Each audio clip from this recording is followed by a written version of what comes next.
আজ remembering the heroes নামে নতুন কর্মসূচি পালন করবে বৈষম্য বিরোধী ছাত্র আন্দোলন। বুধবার পুলিশি বাধার মুখে পড়ে আন্দোলনকারীরা। বুধবার ঢাকা বিশ্ববিদ্যালয়, বুয়েট সহ সরকারি বেসরকারি বিশ্ববিদ্যালয়ের শিক্ষার্থীরা মার্চ ফর জাস্টিস কর্মসূচিতে অংশ নেয়। আটক করা হয় বেশ কয়েকজনকে। কর্মসূচির সাথে একাত্মতা জানান উচ্চ আদালত এবং বিচারিক আদালতের আইনজীবীরাও। আসসালামু আলাইকুম প্রিয় দর্শক, আশা করছি সকলেই ভালো আছেন। দর্শক, কোটা সংস্কার আন্দোলনকে ঘিরে মির্জা ফখরুল ইসলাম আলমগীর তিনি একটি বক্তব্য দিয়েছেন সরকারের উদ্দেশ্য করে। সে বিষয়টি আপনাদের সাথে তুলে ধরব। গত 14 দিনে এ পর্যন্ত 10,000 বেশি শিক্ষার্থী সহ এবং জনগণকে গ্রেপ্তার করা হয়েছে, আর 210 জনের বেশি মৃত্যু হয়েছে দর্শক। আর সরকার বলছেন এ পর্যন্ত 150 জনের মৃত্যু হয়েছে। তা দর্শক, কোটা সংস্কার আন্দোলনকে ঘিরে গতকাল যে মার্চ ফর জাস্টিস যেটা পালন করেছে শিক্ষার্থীরা, সেখানেও কিন্তু ছত্রভঙ্গ হয়েছে, লাঠি চার্জ, অনেক কিছু হয়ে গেছে গতকাল। আপনারা ভিডিও ফুটেজ দেখেছেন। তা মির্জা ফখরুল কি বলেছেন? জনরোষ থেকে বাঁচতে যা ইচ্ছা তাই করছে সরকার, এটা বললেন ফখরুল। দর্শক, উনি আরো কি মন্তব্য করেছেন সে বিষয়টি আপনাদের সাথে তুলে ধরব। সরকারের ছাত্র জনতার ওপর ইতিহাসে নির্মম বর্বর হামলা এবং গণহত্যা চালিয়ে গণশত্রুতে পরিণত হয়েছে বলে অভিযোগ করেছেন বিএনপির মহাসচিব মির্জা ফখরুল ইসলাম আলমগীর। তিনি বলেন, নির্লজ্জ সরকার যতই মিথ্যাচার ও সাজানো মামলায় গ্রেপ্তার অব্যাহত রাখুক না কেন, কোনো কিছুতেই আওয়ামী লীগ সরকারের পতন ঠেকাতে পারবে না। তিনি বলতে চাচ্ছেন যে কোনো বিনিময়ে সরকারের পতন ঘটাবে। আজ বুধবার বিকেলে গণমাধ্যমে পাঠানো এক বিবৃতি মির্জা ফখরুল ইসলাম আলমগীর কথা বলেন। তিনি বলেন, আন্দোলন দমনের নির্বাচনের আজ বুধবার বিকেলে গণমাধ্যমে পাঠানো এক বিবৃতিতে মির্জা ফখরুল ইসলাম আলমগীর এ কথা বলেন। তিনি বলেন, আন্দোলন দমনে নির্বিচার হত্যা, মানব বিরোধী অপরাধ ও আন্তর্জাতিক অপরাধ আদালতে বিচারযোগ্য অপরাধ। দিন যতই যাচ্ছে সরকারের অস্তিত্ব সংকট ততই বৃদ্ধি পাচ্ছে। বিবৃতিতে বিএনপির মহাসচিব অভিযোগ করেন, গণবিচ্ছেদ সরকার আইন, সংবিধান, গণতান্ত্রিক রাজনীতি, মানবাধিকার বা মানবিকতাকে বৃদ্ধ আঙ্গুলে প্রদর্শন করে জোরসে থেকে নিজেদের রক্ষা করতে সুবিধা ও ইচ্ছা মাফিক যা ইচ্ছা তাই করছে। এসব করতে গিয়ে তারা রাষ্ট্র ব্যবস্থাকে ছিন্ন ভিন্ন করে রাষ্ট্রের গণতান্ত্রিক ও মানবিক চারিত্র্যকে গুম করছেন। শিক্ষার্থীদের আন্দোলন বলপূর্বক বন্ধ করতেই সরকারের কর্তা ব্যক্তিরা বেআইনি কাজ করছেন।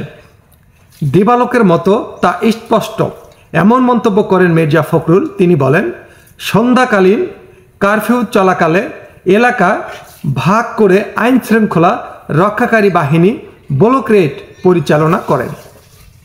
নির্বিচারে ছাত্র গ্রেপ্তার, অভিভাবক, তরুণ সমাজ জনমত ভীতি ত্রাসের সঞ্চার করছে। এসব করে কোনো লাভ হয়নি এবং সরকারের কূটকৌশল উপেক্ষা করে শিক্ষার্থীরা জনগণের সমর্থনে নতুন উদ্যমে আন্দোলনে এগিয়ে নিচ্ছে।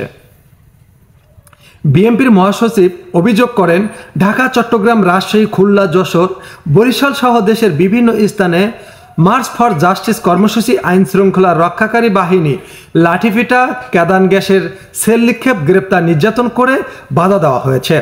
আদালত চত্বর সহ বিভিন্ন স্থানে শিক্ষার্থীরা জনগণের সমর্থনে মার্চ ফর জাস্টিস কর্মসূচি পালন করে গণহত্যার বিচার, গ্রেপ্তারকৃতদের মুক্তি, মিথ্যা মামলা প্রত্যাহারের দাবি করেছেন। শান্তিপূর্ণ এই কর্মসূচি পালনে সরকার আইন শৃঙ্খলা রক্ষাকারী বাহিনী দিয়ে বাধা প্রদান ও শিক্ষার্থীদের আটক করছেন। এতে ঢাকা বিশ্ববিদ্যালয় শিক্ষক সহ বিভিন্ন শ্রেণী পেশার মানুষ আহত হয়েছেন। কোটা সংস্কার আন্দোলনে গুলি চালানো প্রমাণ থাকার পরেও আইন শৃঙ্খলা রক্ষাকারী বাহিনী কর্মকর্তাদের গ্রেপ্তার না করে অপরাধী খুঁজে বেড়াচ্ছে এবং ধরিয়ে দেওয়া হচ্ছে আহ্বায়ক উপহাস বলে উল্লেখ করছেন মির্জা ফখরুল।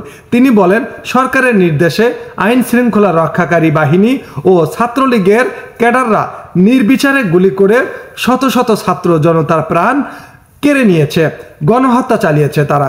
এটাই প্রমাণিত, এটাই সত্য। দর্শক, আপনাদের মতামত অবশ্যই কমেন্ট বক্সে লিখে জানাবেন।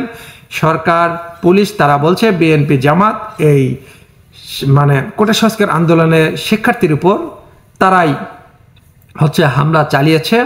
আর এদিকে মির্জা ফখরুল ইসলাম আলমগীর তিনি বলছেন তারাই এসব করেছে। তা দর্শক, যেহেতু ভিডিও ফুটেজ রয়েছে সাংবাদিকের কাছে, সেই তথ্য বিশ্লেষণ করলেই পাওয়া যাবে আসল দোষীকে বা কারা। বর্তমানে আপনি কোনো ভিডিও করতে পারবেন না, ফেসবুকে ইউটিউবে আপলোড করতে পারবেন না। যদি আপনার মোবাইলে কোনো ভিডিও ফুটেজ পাওয়া যায় যে কোনো সময়, পুলিশ যদি দেখে বা পুলিশের হাতে আপনি পড়েন, তাহলে আপনি অবশ্যই গ্রেপ্তার হবেন।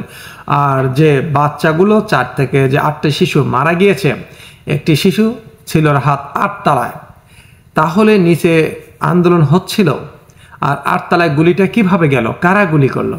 তার পরিবারের উপর আক্রোশ কার ছিল? আগে থেকে কি কোনো আক্রোশ ছিল?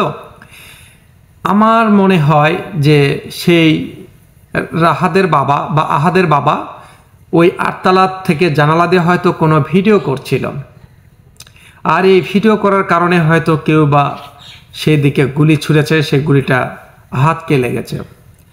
তাছাড়া তো 8 তলায় গুলি যাওয়ার কথা না, কারণ আমরা দেখেছি বিভিন্ন জায়গায় কেউ যদি মোবাইল বের করে ভিডিও করে, তাহলে তারপর লাঠিচার্জ, হামলা, গুলি করা হয়। তা আমরা তো দেখতেছি বিষয়টা। তা যাই হোক, আপনারা সবাই ভালো থাকবেন, আবারও দেখাবেন নতুন কোনো ভিডিওতে। আল্লাহ হাফেজ।